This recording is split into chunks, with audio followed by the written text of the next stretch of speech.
Close your eyes. You're about to step through a door that hasn't been opened in 2,000 years. The year is approximately 20 AD. The place? A limestone hillside in Lower Galilee. The village? Nazareth. Population, maybe 400 souls. The house you're entering isn't what you've imagined. It's carved into the rock itself, part cave, part construction. And the family inside? A tecton, a builder, his wife, and a son somewhere in his 20s. What did it smell like in that house? What sounds woke them before dawn? What did the carpenter's son see when he looked down at his own calloused hands? Today, we're walking inside. Before we step back in time, let me show you how we know what we know.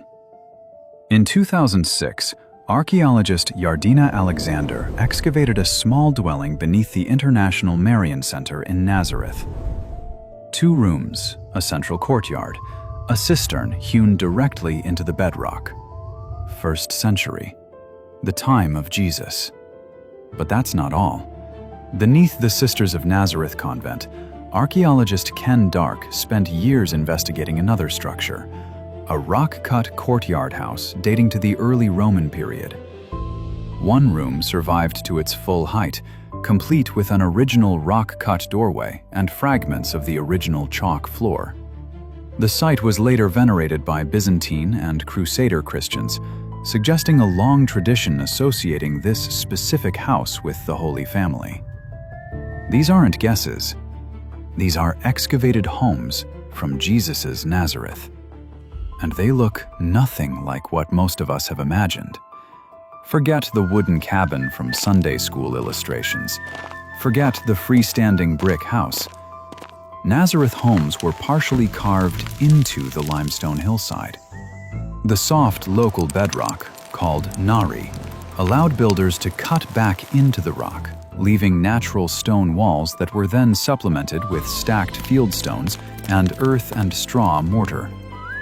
Nazareth itself was small, maybe 50 houses spread across 4 acres, but it wasn't isolated.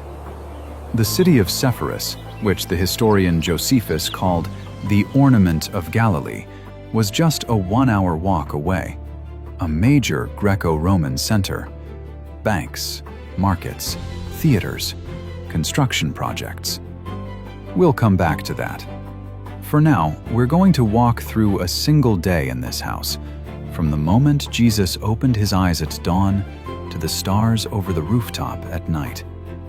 Every detail grounded in archaeology, every moment bringing you closer to the life he actually lived. Let's begin where every day began, before sunrise, in a room carved from stone. The first thing you notice is the darkness. It's nearly total.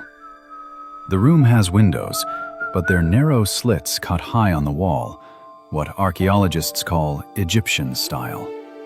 They're designed for ventilation and privacy, not light. Just enough gray seeps through to tell you morning is coming. The floor beneath you is packed dirt, or maybe fragments of chalk, compressed and swept smooth. You're lying on a reed mat, thin but serviceable. Your blanket? The same cloak you wore yesterday, the same one you'll wear today. In 1st century Galilee, your outer garment served double duty. The Torah even protected this practice. A creditor couldn't keep a poor man's cloak overnight because he needed it to sleep. There are no beds, not as we understand them. The family sleeps on mats spread across the floor, often in the same room. The space is small. The ceiling is low, timber beams supporting the flat roof above. The walls are a patchwork, natural bedrock where the room was carved into the hillside, field stones stacked with mud mortar where the rock gave way. The air smells of earth and stone. And smoke. Last night's olive oil lamp left a residue that clings to everything. These lamps were small. You could hold one in your palm, and they produced more smoke than light. A single flame flickering in a clay dish. That was illumination. At the Sisters of Nazareth site, archaeologists found one room that survived to its full original height. The rock-cut doorway is still visible. Fragments of the chalk floor remain. Stand in that space today, and you're standing where a first-century family woke up. Now, imagine it 2,000 years ago. A young man stirs on his mat. His cloak is wrapped around him against the morning chill. The room is cool. The limestone walls hold the night's cold. He rises in near darkness and prepares for the day. This is where Luke 2:51 happened. He went down to Nazareth with them and was obedient to them. Not in grand halls, not in places of honor, in a dark room carved from rock, where obedience meant rising before dawn to work. But no one stayed inside for long. As soon as the light was sufficient, life moved to one place, the heart of every Nazareth home. Step through the doorway and everything changes. The courtyard is open to the sky. Finally, light. Finally, air. The interior rooms were for sleeping and storage. This is where life actually happened. The first sound you hear is grinding, the rhythmic scrape of stone against stone. A woman, perhaps Mary, is at the handmill crushing barley into flour. This sound was the alarm clock of the ancient world. It started before sunrise and continued until there was enough flour for the day's bread. Every day, no exceptions. Bread didn't keep, and bread was survival. Look around. The courtyard floor is packed earth or rough stone paving. Against one wall sits a domed clay oven called a tabun. Nearby, pottery jars hold grain, oil, and dried legumes. Reed baskets hang from wooden pegs, keeping food safe from pests. A goat might be tethered in the corner. Chickens scratch in the dust. And in the center, or cut into the bedrock at the edge, is the cistern. This is the most critical infrastructure in the house. A bell-shaped well, hewn at least 3 meters deep into the limestone. It collected winter rain runoff channeled from the flat roof through stone gutters. Before the water entered the main cistern, it passed through a sedimentation basin where silt and debris could settle. The cistern walls were lined with hydraulic plaster, a sophisticated mixture of lime, ash, and crushed pottery to prevent a single drop from seeping into the rock. Water wasn't piped in. There was no faucet. Every drop that family drank, cooked with, or cleaned with came from rain they had captured and stored.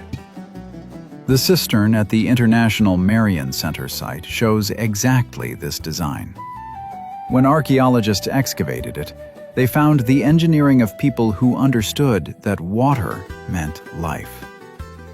The courtyard was also where women spent most of their waking hours, fetching water from the village well in the early morning, grinding grain, baking bread in the tabun, fueled by dried animal dung or olive pulp, spinning thread, weaving cloth, sometimes up on the roof where the light was better, caring for children, maintaining the ritual purity of the household according to Jewish law. The sounds of the courtyard, grinding, children, animals, conversation drifting from neighboring homes. The smells, baking bread, smoke, olive oil, the sharp tang of dung fuel.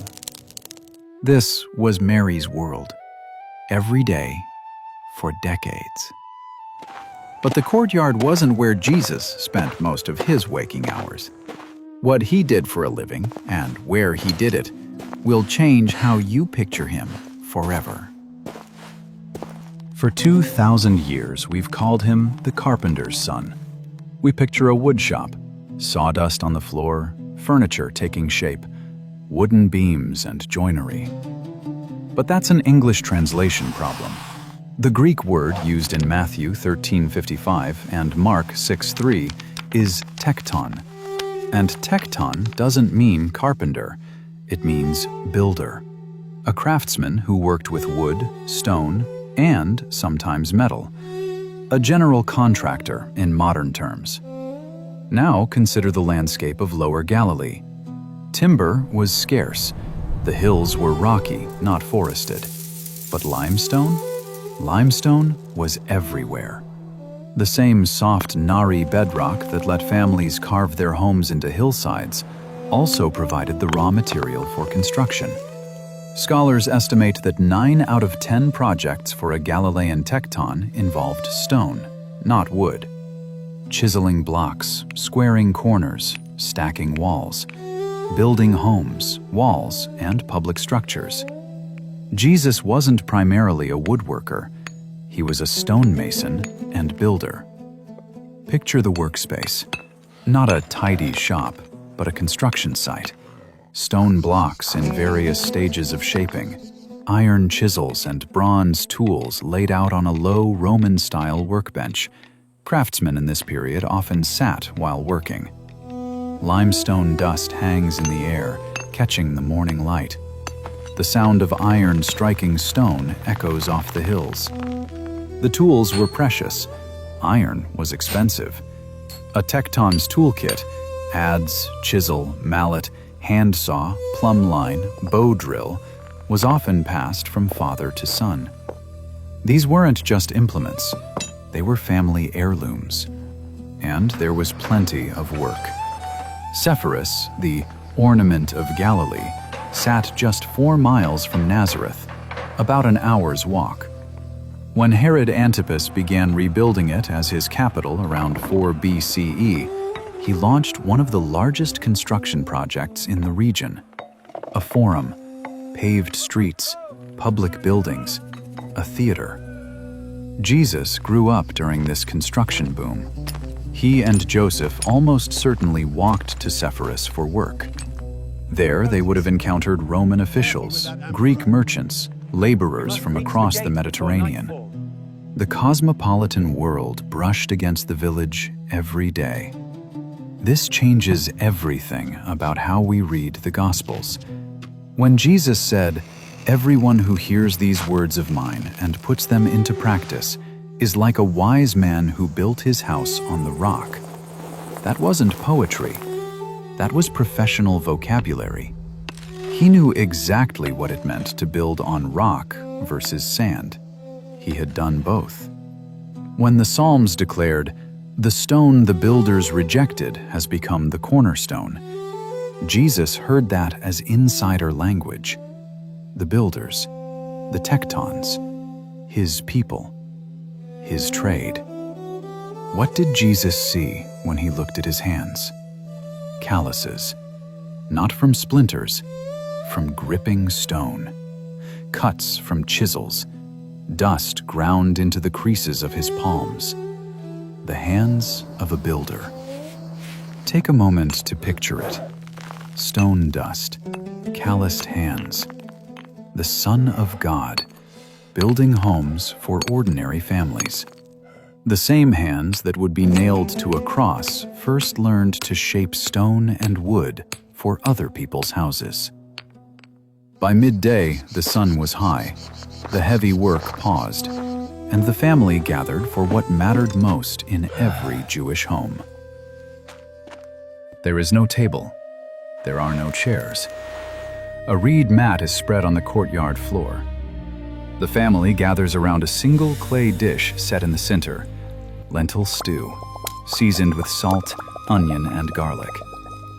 Beside it, flatbread torn into pieces, a clay cup of wine mixed with water, maybe some olives, dried figs for sweetness. This is a meal in 1st century Nazareth. The foundation of every meal was what historians call the Mediterranean triad: bread, wine, and olive oil. But bread dominated everything.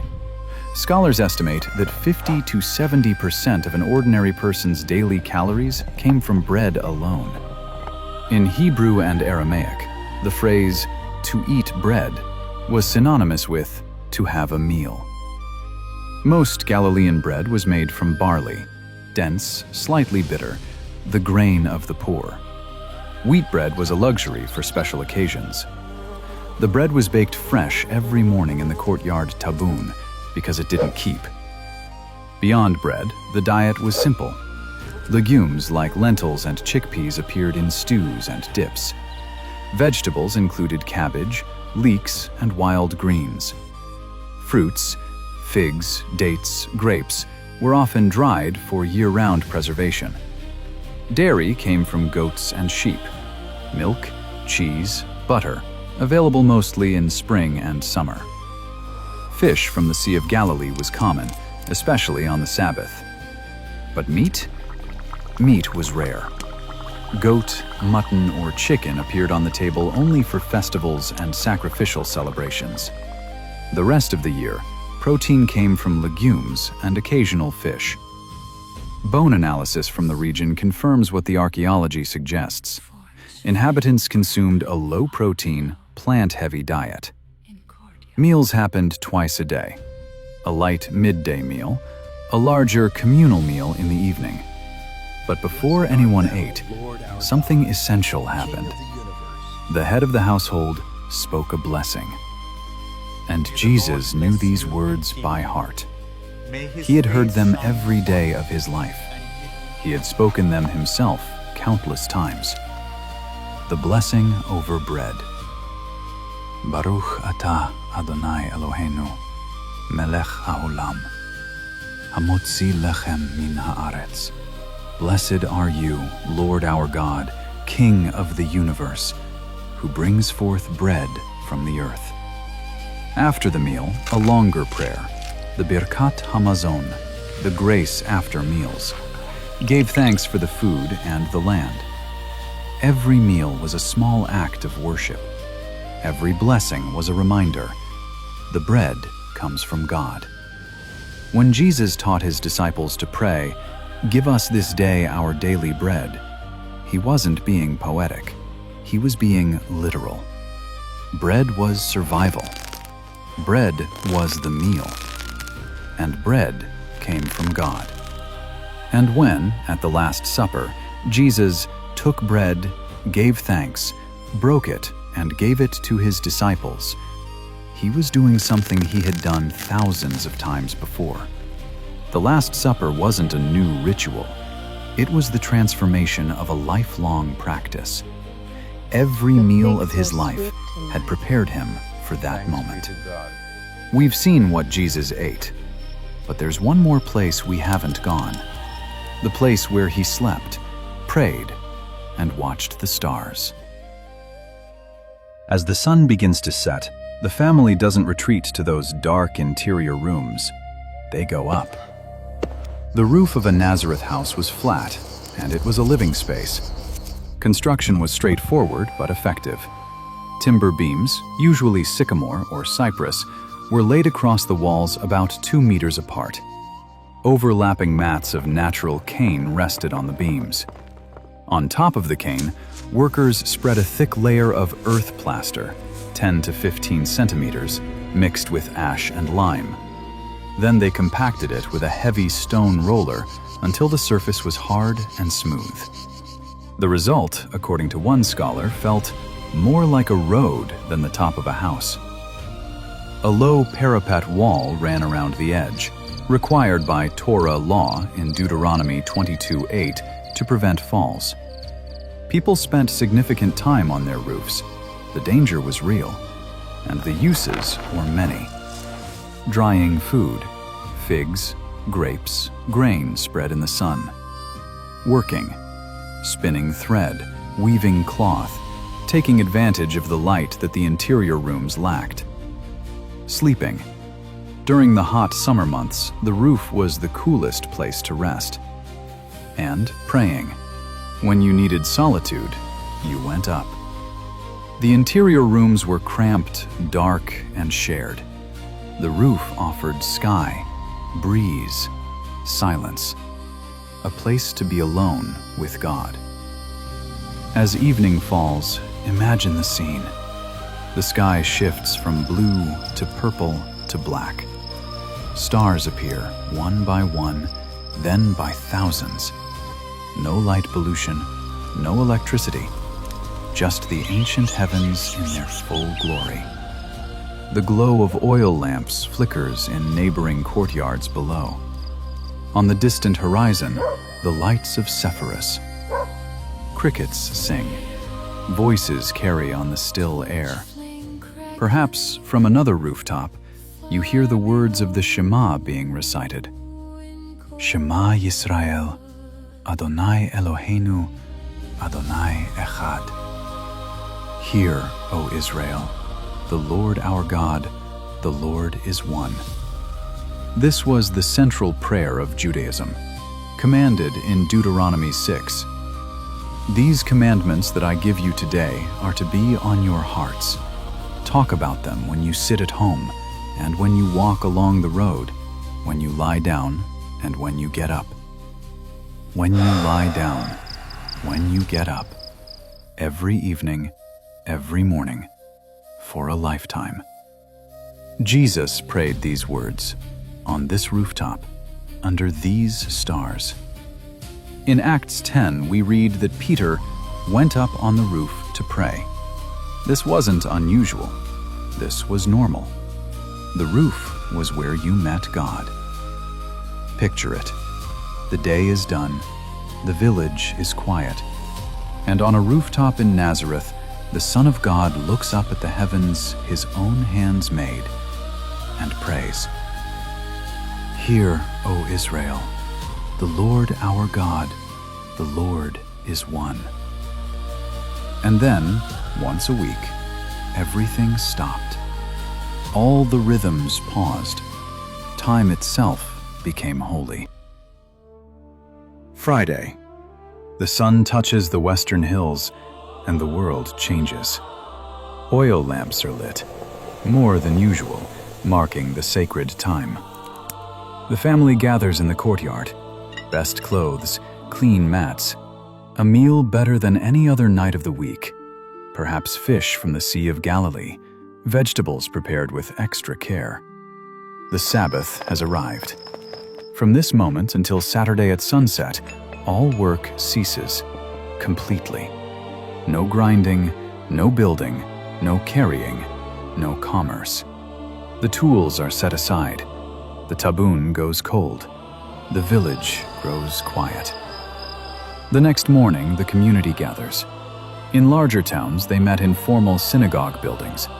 In small villages like 1st century Nazareth, before such structures were built, gatherings likely happened in the largest available room, perhaps a home, perhaps an open space.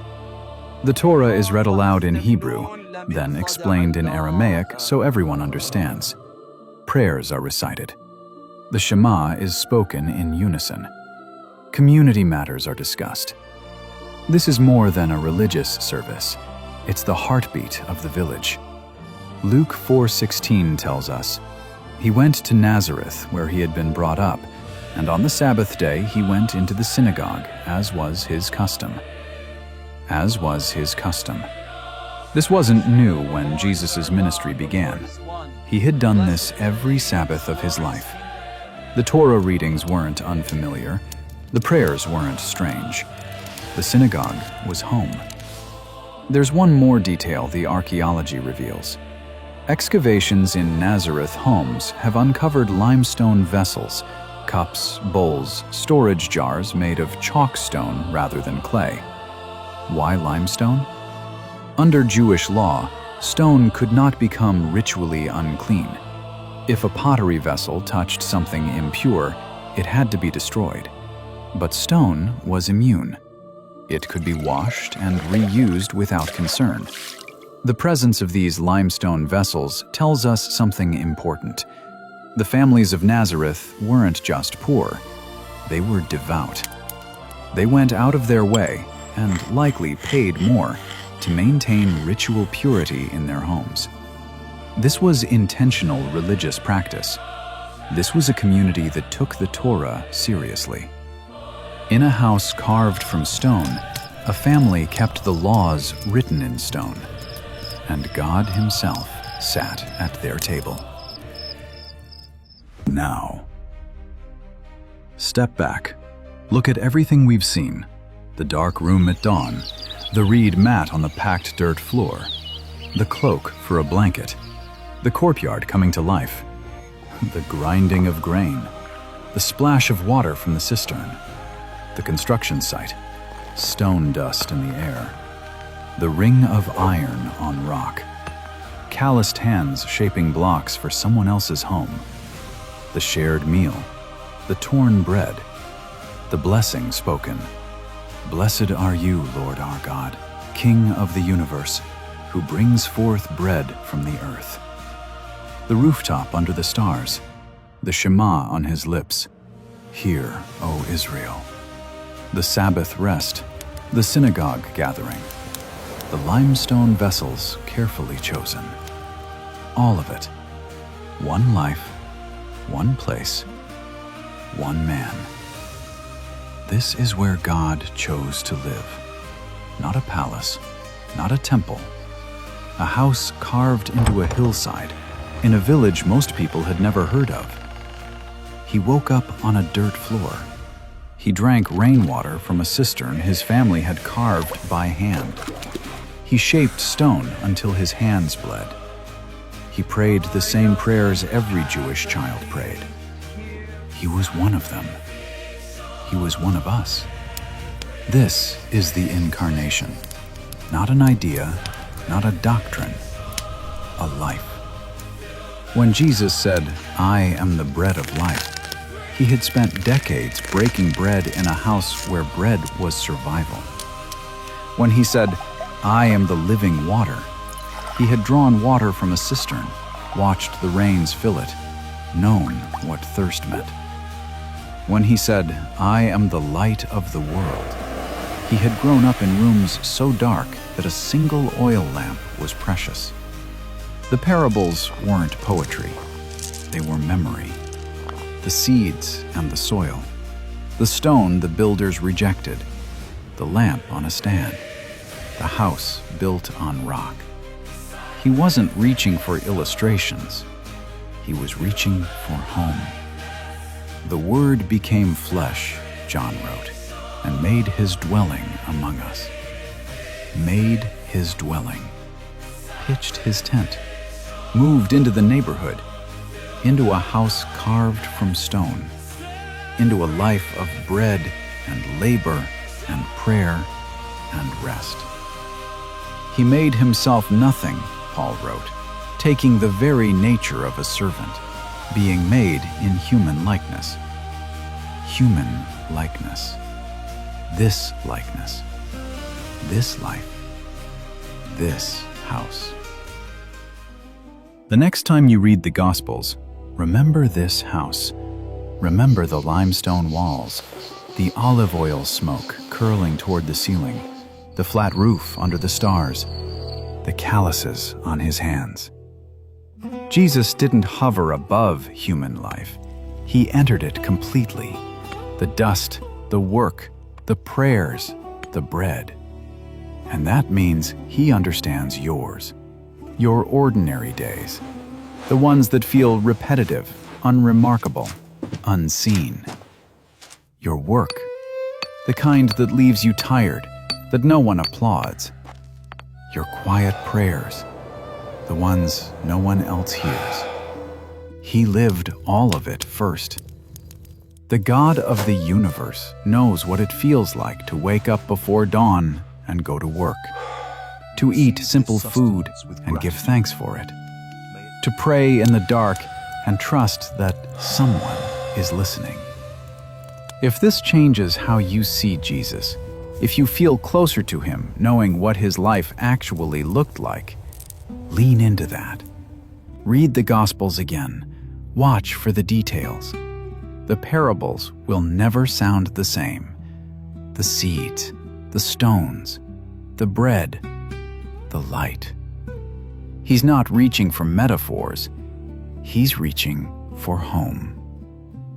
If this video helped you see Jesus in a new way, hit that like button and subscribe. Share this with someone who needs to know. the God of the universe lived in a house just like this. And tap that notification bell so you don't miss what's coming next. I have a question for you. What detail from Jesus' daily life surprised you most? The stonework instead of carpentry? The diet? The rooftop prayers? The limestone vessels? Tell me in the comments.